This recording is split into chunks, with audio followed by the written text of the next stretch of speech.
চোখ বন্ধ করে সবুজ গম্বুজ খেয়াল করে যদি আপনি দরুদে পাক পড়েন, আপনি এক সময় দেখবেন আপনার ভিতর হঠাৎ করে নাড়াচাড়া হচ্ছে, ভিতরে এক ধরনের অ্যাশক অনুভব করছেন।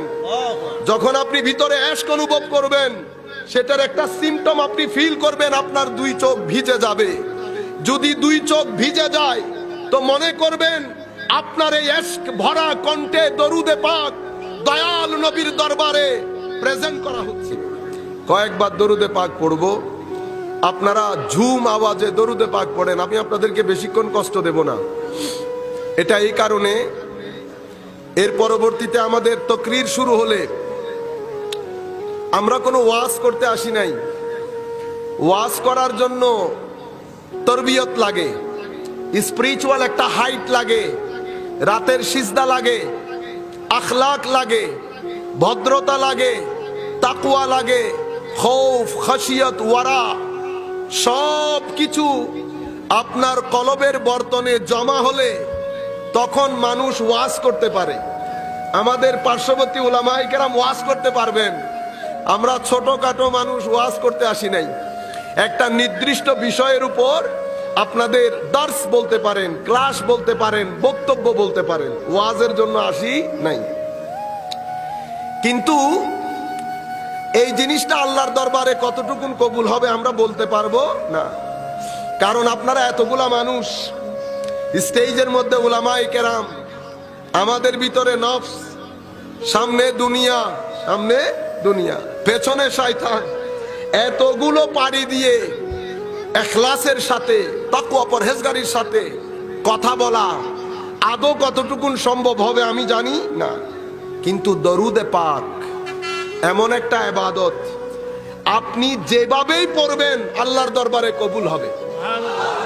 কোয়ালিটির মধ্যে ফারাক হতে পারে, কোয়ালিটির মধ্যে ফারাক হতে পারে, কিন্তু কবুল জরুর হবে। কেন জানেন? আমরা যখন দরুদ পড়ি আমরা কি বলি? আল্লাহুম্মা সাল্লি আলা সাইয়্যিদিনা মুহাম্মদ সাল্লাল্লাহু।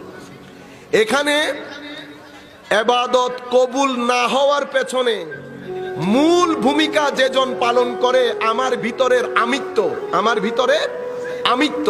আমরা দেখেন না, আমি করেছি, আমি গিয়েছি, আমি দিয়েছি, সবকিছু না, নাওয়াইতু, আমি নামাজ পড়ার নিয়ত করছি, ঠিক না?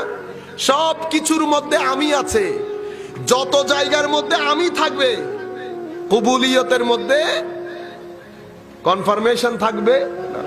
যত জায়গার মধ্যে আমিত্ব আছে, আমি যত জায়গার মধ্যে আছে, কিন্তু একটা জায়গার মধ্যে আমিও নাই, আমরাও, সেটা দরুদে পাক পড়ার সময় কি বলি? আল্লাহুম্মা, ও আমার মালিক, সাল্লি আলা মুহাম্মদ সাল্লাল্লাহু আলাইহি ওয়াসাল্লাম, আমাদের প্রিয় মাহবুব, আপনার প্রিয় মাহবুব সাল্লাল্লাহু আলাইহি ওয়াসাল্লামের উপর রহমত বর্ষণ করুন। আমিও নাই, আমরাও নাই, আমিও নাই, আমরাও নাই। সেই হেতু দরুদে পাক আপনি যেভাবেই পড়েন না কেন আল্লাহর দরবারে কবুল। আর যদি আর একটু বাড়িয়ে বলি, ইতোপূর্বে আমি অনেকবার বলেছি, কেউ যদি চায় রাসূল করিম সাল্লাল্লাহু আলাইহি ওয়াসাল্লামের সাথে নিজের একটা সম্পর্ক করবে, নবী পাকের দূরত্ব গুছিয়ে আনবে, আল্লাহর নবীর কুরবত নসিব হয়, এমন কিছু করবে, তো ফারায়েজে দ্বীনের পরে দ্বীন যেই সমস্ত জিনিসগুলো আমাদের উপর ফরজ করেছেন, এগুলার পরে সবচেয়ে উত্তম মাধ্যম হচ্ছে দরুদে পাক। উত্তম মাধ্যম দরুদে পাক। আপনারা সেটা টেস্ট করে দেখতে পারেন। টেস্টও করবেন, টেস্টও করবেন। একটা করবেন টেস্ট, পরীক্ষা, আর একটা করবেন টেস্ট, এটার একটা স্বাদ পাবেন। আমরা যখন রাতে আমাদের পরিবার পরিজন ঘুমিয়ে পড়ে, রাতের লাইট অফ হয়ে যায়, চোখ বন্ধ করে সবুজ গম্বুজ খেয়াল করে যদি আপনি দরুদে পাক পড়েন, আপনি এক সময় দেখবেন আপনার ভিতর হঠাৎ করে নাড়াচাড়া হচ্ছে, ভিতরে এক ধরনের অ্যাশক অনুভব করছেন। যখন আপনি ভিতরে অ্যাশক অনুভব করবেন, সেটার একটা সিম্পটম আপনি ফিল করবেন, আপনার দুই চোখ ভিজে যাবে। যদি দুই চোখ ভিজে যায় তো মনে করবেন আপনার এই অ্যাশক ভরা কণ্ঠে দরুদে পাক দয়াল নবীর দরবারে প্রেজেন্ট করা হচ্ছে। এটা যখন আপনি বারবার করতে থাকবেন, বারবার করতে থাকবেন, মোহাব্বত ভরা, ইশক ভরা দরুদ, তো হাদিসে পাকের মধ্যে এসেছে আমরা যখনই দরুদ পড়ি, কিছু ফেরেশতা আল্লাহ রেখেছেন, উনাদের কাজ হচ্ছে আল্লাহর নবীর দরবারে ওই দরুদ পেশ করা। তো দরুদ যখন পেশ করা হয়, সেখানে আমাদের নাম মেনশন করা হয়, আমার পারিবারিক, আমার বাবার নাম, আমার পরিচয়, আমি কোন এলাকার, এগুলা মেনশন করা হয়। হাদিসে পাকের মধ্যে এসেছে এইভাবে।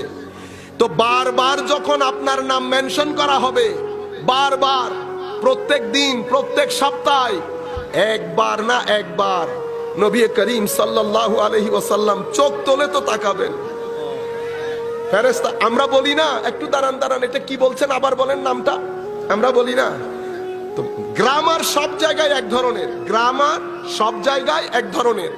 যেই জিনিসের মধ্যে মোহাব্বত থাকে, আদব থাকে, ইশক থাকে, প্রেম থাকে, ভালোবাসা থাকে, সেই জিনিস মানুষকে যেমন আপিল করে, মানুষকে যেমন অ্যাট্রাক্ট করে, অনুরূপভাবে এই জিনিস মালিকুল মুলককেও অ্যাট্রাক্ট করে, রাসূল করিম সাল্লাল্লাহু আলাইহি ওয়াসাল্লামকেও অ্যাট্রাক্ট করে।